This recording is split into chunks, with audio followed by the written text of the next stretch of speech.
Product not yet rated. For a long time we've been able to make buildings that look good. We've been able to make cars that look very real. The level of realism goes up and up and up. With the previous kind of technologies that you'd use, like facial motion capture, we didn't really ever feel that we could pull that off. You could never really tell whether someone was lying or not. With this technology, what you see is what you get. I'm always happy to help the LAPD.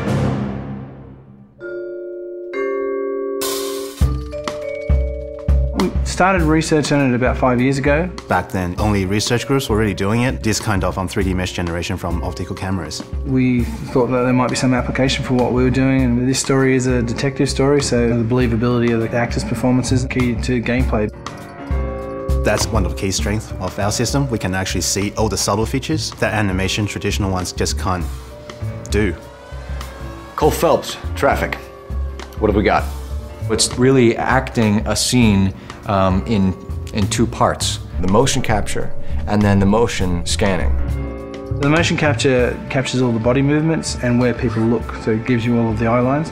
Regulator valve. Good find. Then we move over to this studio where an actor would typically go into makeup in the morning and then have their hair done in a 1940s hairstyle. Then they'd come into a room and sit in the seat behind me, and what the rig does is capture a volume around them. You've got cameras not only around, but also looking upward and downward as well. So any kind of movement is going to cut out some of the information. And they deliver their lines, and as they talk, they get processed and turned into 3D. And action. So the guys' names that I've been seeing doing the repairs on the heaters, they're fully licensed and accredited. We go from 2D videos to 3D meshes. I think you're lying, Rasic. I think some of your men aren't fully licensed. To compressed versions for the game. I think some of your men aren't fully licensed. You're desperate to cover your sales. The level of detail is just so high that they're just like a real person in life. You're gonna lose your wife and probably end up in the big house. I hope she was worth it.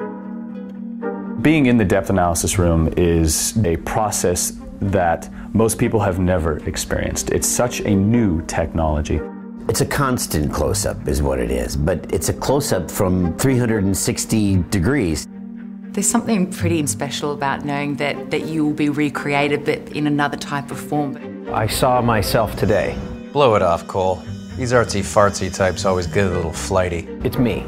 LAPD, drop the weapon! Hey, you think I'm some kind of nut job? What proof have you got? A big theme of this game is dishonesty and to detect when people are lying. You couldn't have done that in the past. Why are you lying to me, Varley? The better you are at reading people, the more things it'll reveal, and the story goes different ways if you do that. The only way you're going to get rid of me is to give me an answer. You're out of your depths here, detective, and you're asking the wrong questions of the wrong people. Having this realism really helps. You're literally talking to that person and then seeing how they behave by asking questions. Why did you kill Mrs. Terrellson?